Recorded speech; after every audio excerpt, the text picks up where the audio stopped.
Movie की शुरुआत में हम देखते हैं कि गांव वाले महाकाली की पूजा कर रहे होते हैं और तभी दूसरी ओर एक माँ अपने बच्चे को जन्म देती है और उसे एक बेटा होता है। वो उस खबरी को उसके पिता को देते हैं, लेकिन एक बच्चा और भी है क्योंकि वो ट्विंस है और वो दूसरी लड़की पैदा होती है और वो लोग उस लड़की को देखकर महल के पीछे एक खंडर में ले जाते हैं और उस बच्चे की बलि दे देते हैं। तभी हमारी हीरोइन काजोल अपनी बेटी के साथ शहर में दिखाई जाती है और उसके पति को कॉल आता है कि उसके पिता का निधन हो गया है और वो रात हुई रात अपने पिता के पास ले जाने के लिए रवाना होता है और वो अपने पिता को अग्निदाह दे के वहाँ से वो बाड़ी बेचकर निकलने की बात करता है। तभी उसके हाथ से उसके पिता की कलश नीचे गिर जाती है और उसकी माँ उसकी बेटी की बनाई हुई पेंटिंग को उसके पिता को व्हाट्सअप करती है और उसके पिता वो देख कर चौंक जाते हैं और उसे कहते हैं कि ये पेंटिंग किसने बनाई। तभी उसकी गाड़ी पर कई से राक्षस हमला कर देते हैं और उसे मार देते हैं। सब लोग उसकी बरसी मनाते हैं और सरपंच उसे कहते हैं कि कोई भी ज़रूरत हो तो हमें बता देना। और दूसरे दिन सरपंच का कॉल आता है कि बाड़ी के लिए एक ओनर मिल गया है, तो तुम लोग यहाँ आ जाओ। और काजल की बेटी आयशा भी इसके साथ जाने की जिद करती है। वो दोनों गाड़ी में बैठकर गांव के लिए रवाना हो जाते हैं। तभी जैसे ही वो गांव के अंदर एंट्री मारते हैं तभी उसका पति उसे सामने दिखाई देता है और वो गाड़ी रोक देती है। तभी उसके सामने एक बच्ची आ जाती है। वो कहती है कि तुम्हें कुछ हुआ तो नहीं, लेकिन बच्ची को कुछ नहीं हुआ होता है। तभी आयशा उसे खाने के लिए चॉकलेट देती है और वो लोग बाड़ी के अंदर आ जाते हैं। वो बच्ची उससे फ्रेंडशिप कर लेती है। तभी काजोल बंद कमरे में मंदिर को देखती है और उसे कहती है कि ये मंदिर क्यों बंद है। तभी उसे बताया जाता है कि महाकाली जब भी किसी के सपने में आती है तभी ये मंदिर खुलता है और अचानक जब वो रात को सोई होती है तो उनके लैपटॉप में ऑटोमेटिक उस डरावने पेड़ की तस्वीर एडिट हो जाती है। जब सुबह होती है तो वाड़ी खरीदने के लिए एक आदमी आता है जिसे सरपंच अपने साथ ले आता है। तभी वो लड़की उस पेंटिंग को देख के बोलती है कि ये पेंटिंग तुमने कैसे बनाई। उसने कहा मैंने तो ऐसे ही बना दी। उसने कहा ये पेंटिंग वाला झाड़ तो इस बंगले के पीछे है। तो वो लोग उस बंगले को देखने के लिए जाते हैं। तभी रात को उस लड़की को शैतान उठा के ले जाता है। तभी उस लड़की को खिड़की तोड़कर वो शैतान उसे ले जाता है। तभी रात को उसकी मम्मी ने उसे देखा कि मेरी बच्ची इधर नहीं है, तो उसने सारा आरोप आयशा पे डाल दिया। तभी वहाँ पुलिस आती है और आयशा उसे कहती है कि आपने मुझे बताया नहीं कि इस गांव में राक्षस रहता है। तब सरपंच ने कहा कि नहीं, ऐसा हमारे गांव में तो होता रहता है, लेकिन मैंने आपको कभी बताया नहीं। तभी पुलिस और सारे गांव वाले मिलकर उस पेड़ के पीछे जाते हैं और पुलिस और काजोल वो पेड़ के पीछे जाते हैं। तभी वो उस पेड़ के रहस्य को देखने के लिए वहाँ अंदर तक जंगल में जा पहुँचते हैं। वहाँ काजल देखती है कि जंगल के उस पेड़ में उस लड़की दिखाई देती है, लेकिन जब वो वहाँ जाती है तो वो एक खोपड़ी में बदल जाती है। काजल आगे जाके एक सुरंग में चले जाती है। तभी उस पुलिस वाले ने उसे वापस बुला लेता है और कहता है कि यहाँ कुछ नहीं है। तब काजल ने कहा तुमने किसी लड़की की आवाज़ सुनी। तभी काजल घर वापस चली जाती है और बच्ची पूछती है कि मम्मी ये सब क्या हो रहा है, गाँव वाले ये सब क्या बोल रहे हैं, मुझे कुछ मालूम नहीं है, आप मुझे ये सब क्यों बताते नहीं। तभी काजल उसे सारी कहानी बताती है। काजल कहती है कि महाकाली ने जब असुर का विनाश किया तो तब उसके खून की एक बूंद ये इस ज़मीन पर पड़ी थी और वो ज़मीन श्रापित हो गई थी और शैतान वही रहता है और वो जगह कोई और नहीं यही है और हमारे वंशजों ने ही इस ज़मीन पर कब्जा कर रखा है। और उसने कहा कि जब वो शैतान आता था तो छोटी बच्चियों को वो पकड़ के ले जाता था, लेकिन किसी भी बच्ची को वो कुछ नहीं कर पाता था। तब महाकाली के एक भक्त ने महाकाली को प्रसन्न कर लिया और महाकाली का खून उसकी आंखों में गिर गया और उसके पास महाकाली की शक्ति आ गई। तब से वो राक्षस उससे डरने लगा और वो छुप गया था। तभी एक साल बाद उसकी बेटी पीरियड्स में हो जाती है और उसके अंदर वो राक्षस का बीज बो लेता है। वो राक्षस का बीज उस लड़की में होता है, जो लड़की उसी पुजारी की बेटी होती है जिसके अंदर काली माता की शक्ति थी। उस पुजारी ने गांव की भलाई के लिए कुछ भी सोचे समझे उस लड़की को मार देता है। तभी वो बच्ची कहती है कि ये कैसे हो सकता है माँ, मुझे तो काफ़ी बहुत डर लगता है। तभी वो कहती है कि जब तुम छोटी थी तो उससे पहले हमारे गांव में ऐसी कई बीना बन चुकी है और कई लड़कियों की बलि दे दी जाई थी। तुम्हारे पापा इस डर की वजह से वहाँ से बाहर निकल गए और तुम्हारा जन्म हुआ। तुम्हारा जन्म हैदराबाद में हुआ था, तभी हम लोग काफ़ी खुश थे। तभी तुम्हारे दादू वहाँ आ गए तो तुम्हारे पिता ने दादू के डर से तुम्हारी अदला बदली कर दी थी और तुम्हें बचा लिया था। और आज भी वो राक्षस वहाँ जिंदा है। तभी गांव में एक पुलिस आ जाती है और पुलिस गांव के जिस जिस लड़की लापता होती हुई वो सबसे पूछताछ करते हैं और कहते हैं कि तुम लोगों के साथ क्या हुआ था, तुम कुछ जानते हो? तभी सारी लड़की कहते हैं हमें कुछ नहीं पता। और काजोल सबकी पूछताछ करने के बाद घर वापस आती है। तभी वो बुढ़िया उसके पास आती है और उसे घर की तरफ इशारा करती है। काजल वहाँ से भागकर घर की ओर जाती है। तभी उस बूढ़े दादू के पास वो लड़की कहानी सुन रही होती है और काजल को वो दादू एक ग्रंथ देते हैं और उसे कहते हैं कि इसमें सारे रहस्य हैं।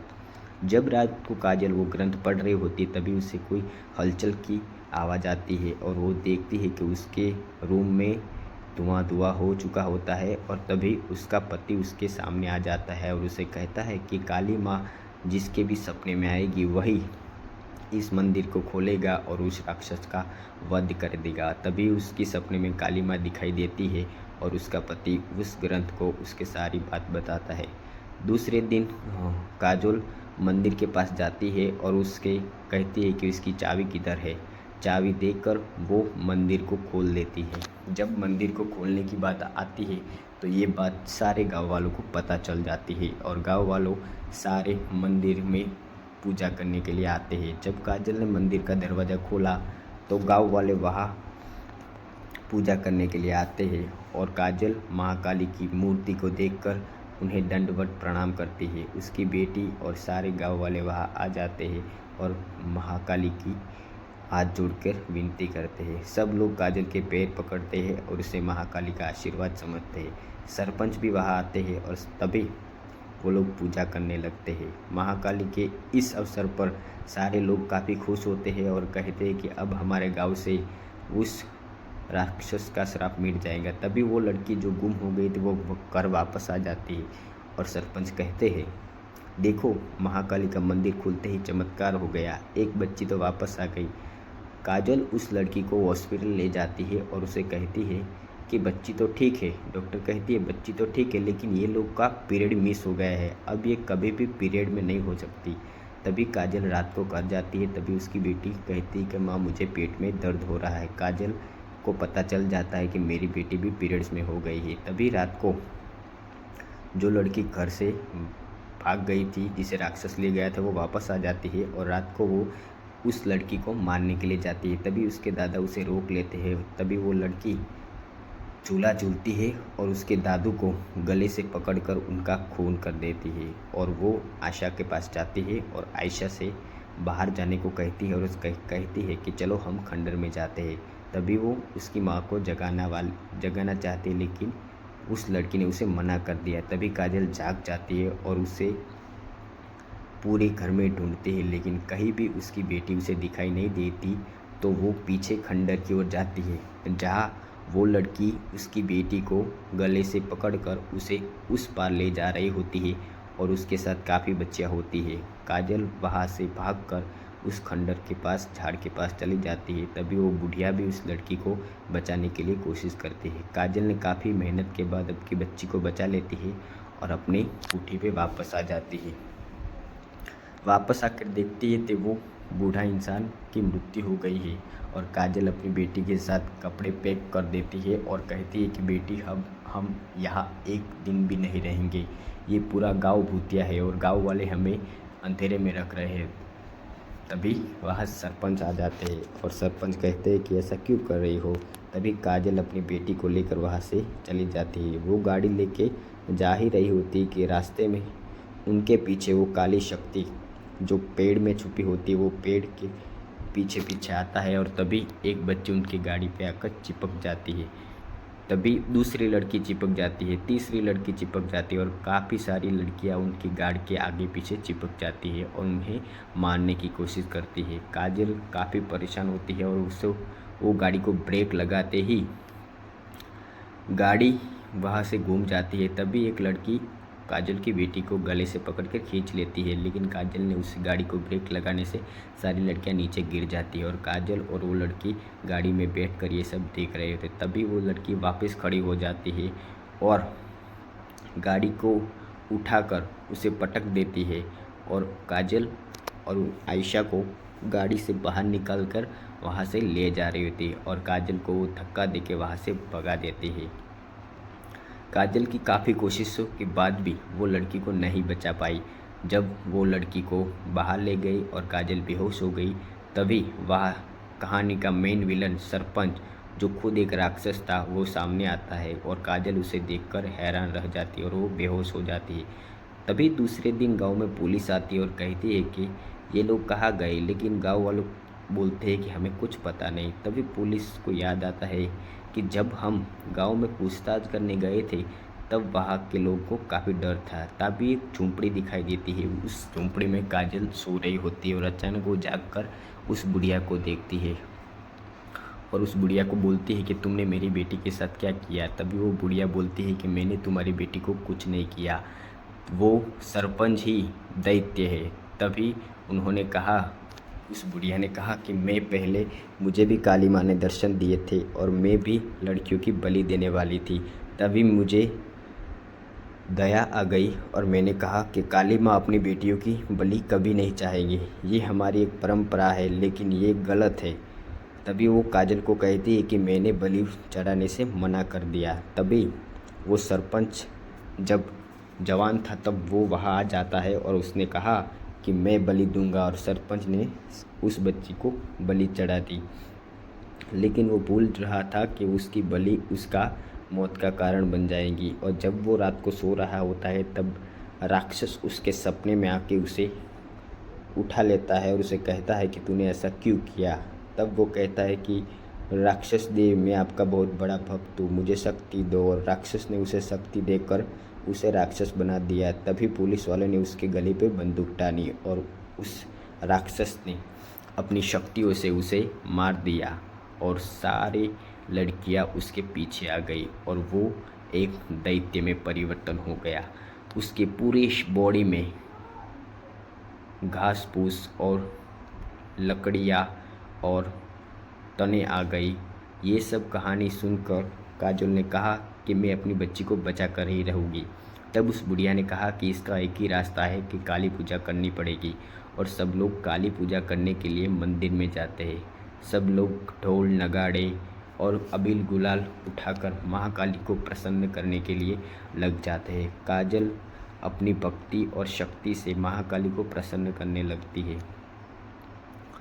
तभी दूसरी ओर काजल अपने हाथ में खड़क लेके अपनी बेटी को ढूंढने के लिए उस जंगल में चली जाती है और तभी वो आगे बढ़ती है और उसे देखती है कि उसकी बेटी पेड़ के तनों के बीच लिपटी हुई है। काजल ये देखकर काफ़ी भावुक हो जाती है और तभी वहाँ सरपंच आ जाता है जिसके अंदर शैतान होता है।